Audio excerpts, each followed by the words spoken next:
সভাপতি, এদেশের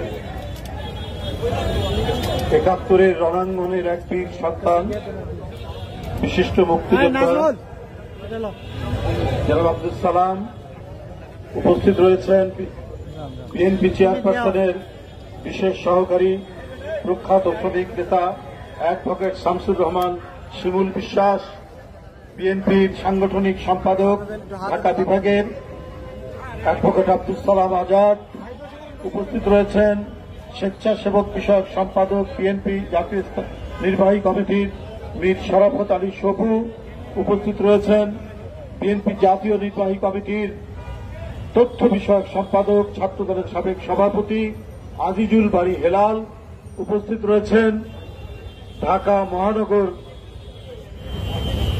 উত্তর বিএনপির সাধারণ সম্পাদক কৃতি ফুটবলার জাতীয় পর্যায়ের সদ্য কারামুক্ত আমিনুল হক, উপস্থিত রয়েছেন আজকের সঞ্চালক আমার অনুজ প্রতিম, প্রায় দীর্ঘ 1 বছর কারাবরণ করে সদ্য মুক্তি পেয়েছেন ঢাকা মহানগর বিএনপির সদস্য সচিব, দক্ষিণ বিএনপি সদস্য সচিব জনাব রফিকুল আলম মজনু, উপস্থিত রয়েছেন বিএনপি জাতীয় নির্বাহী কমিটির সহ অর্থনৈতিক বিষয়ক সম্পাদক মাহমুদুর রহমান সুমন সহ ঢাকা মহানগর দক্ষিণের উপস্থিত রয়েছেন জাতীয়তাবাদী কৃষক দলের বিপ্লবী সাধারণ সম্পাদক, জাতীয়তাবাদী ছাত্র দলের এক সময়ের কীর্তিমান ছাত্রনেতা শহীদুল ইসলাম বাবুল সহ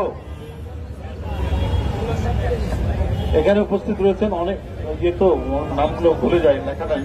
তো ঢাকা মহানগর দক্ষিণের অত্যন্ত প্রাণচঞ্চল নির্ভীক আমাদের সন্তান তুল্য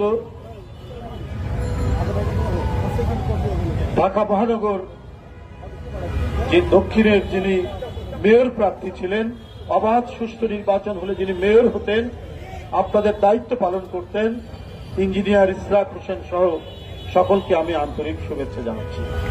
নিঃসন্দেহে আমাদের অতিথিরা ঢাকা মহানগর দক্ষিণের এই কর্মসূচিকে মহতি বলেছেন।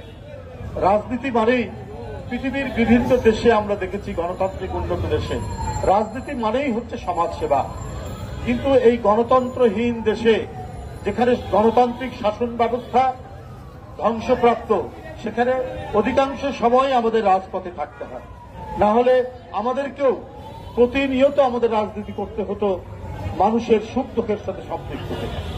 তা আমি ঢাকা মহানগর দক্ষিণ বিএনপির এই মহতী উদ্যোগ, এই সাধারণ মানুষ, শ্রমজীবী মানুষকে তারা যে পানি দিচ্ছেন, স্যালাইন দিচ্ছেন, এটা নিঃসন্দেহে এই সময়ে খুবই গুরুত্বপূর্ণ। গতকাল অফিসিয়াল টেম্পারেচার ছিল সারাদিনের গড় 39 ডিগ্রি সেলসিয়াস, কিন্তু মানুষের কাছে অনুভূত হয়েছে 41 ডিগ্রি। এটাও বলা হয়েছে ঢাকায় 41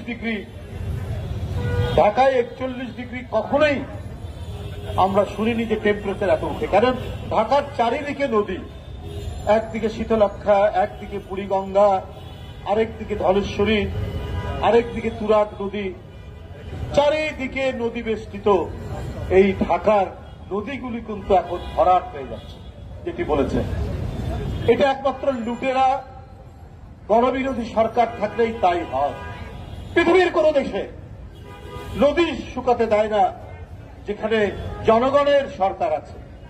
শুধু কি তাই, আমাদের বিশেষজ্ঞ, আমাদের বিজ্ঞানী, আমাদের পরিবেশবিদরা বারবার বলেছে কয়লা পুড়িয়ে তাপ বিদ্যুৎ উৎপাদন করেন না, সরকারকে বারবার বলেছে। কিন্তু উন্নয়নের ফানুসের নামে টাকা লুটের যে মহা আয়োজন, মহা সমারোহ চলছে, তাই শেখ হাসিনা গণবিরোধী প্রজেক্ট নিতে একটুও দেরি করেন না। উনি দুর্নীতির প্রজেক্টকে বাস্তবায়ন করার জন্যই গণবিরোধী প্রজেক্ট। আপনারা জানেন সমুদ্রের পাড়ে পটুয়াখালীর কলাপাড়া কুয়াপাড়ায় তাপ বিদ্যুৎ কেন্দ্র করা হচ্ছে, এবং আমি ওখানে শুনেছি এই যে কলাপাড়া, কুয়াকাটা, আপনার গলাচিপা, বাউফল, মানে বরিশালের বৃহত্তর বরিশাল বিভাগের অধিকাংশ জেলাতে নারকেল গাছে আর নারকেল ধরে না। যে নারিকেল গাছ ওইসব এলাকার সমুদ্র ধারের এলাকার প্রধান ফল, সেখানে আর ধরে না। কচি কচি নারকেল ধরার পর শুকিয়ে উঠে পড়ে যায়। অথচ একসময় ডাব, নারকেল রাস্তার মধ্যে পড়ে থাকতো এইসব এলাকায়। কারণ এই যে কয়লা পুড়িয়ে তাপ বিদ্যুৎ কেন্দ্র হওয়ার কারণে আর নারিকেল গাছে নারিকেল নেই। এরপরে আরো যা গাছ আছে সেগুলোও শুকিয়ে যাবে, ফলের গাছ থাকবে না, নদীতে মাছ থাকবে না।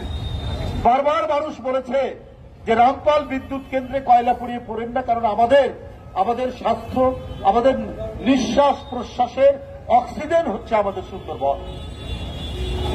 আর সুন্দরবনের প্রাণী, বিশেষ করে রয়্যাল বেঙ্গল টাইগার, পৃথিবীর সবচাইতে দামি প্রাণী। তার ক্ষিপ্রতা, তার হিংস্রতা, এটা পৃথিবীব্যাপী এর সুনাম। আমি ইউরোপ আমেরিকার অনেক চিড়িয়াখানায় দেখেছি আলাদা করে আছে বেঙ্গল টাইগার। মানে বেঙ্গল টাইগার এত প্রসিদ্ধ, সেই বেঙ্গল টাইগার আপনি আর সুন্দরবনে পাবেন না। ওখানকার পশুর নদীতে আর কুমির দেখবেন না। আল্লাহ তাআলা কিন্তু কোন জিনিস অপ্রয়োজনে সৃষ্টি করেননি। গাছ, মাছ, পানি, কুমির, বাঘ প্রত্যেকের সাথে ব্যালেন্স করছে, এবং এটার মধ্যে দিয়েই আমাদের যে নিঃশ্বাস প্রশ্বাস, আমাদের বেঁচে থাকা নির্ভর করছে। কিন্তু সরকার বাংলাদেশের মানুষকে তো রাখতে চায় না, উনি বাঁচতে দিতে চায় না। এই যে আমাদের ভাতিজা ইশরাক, অত্যন্ত জনপ্রিয় তরুণ নেতা, একটা সুন্দর কথা বলেছে যে আবার কিছু কিছু জায়গায় রেশন খোলা হয়েছে। কেন? জিয়াউর রহমানের সময় থেকে ধীরে ধীরে রেশন বন্ধ হয়ে গেছে, আমাদের ফলন বেড়েছে, আমাদের উৎপাদন বেড়েছে, আমরা বিদেশে চাল রপ্তানি করেছি। ওই দেশ আজকে আদা কিনতে হয়, আজকে রসুন কিনতে হয়, আজকে পেঁয়াজ আনতে হয়, আজকে চাল আনতে হয়। কেন? এইটা শেখ হাসিনার ব্যর্থতা। প্রতি সপ্তাহে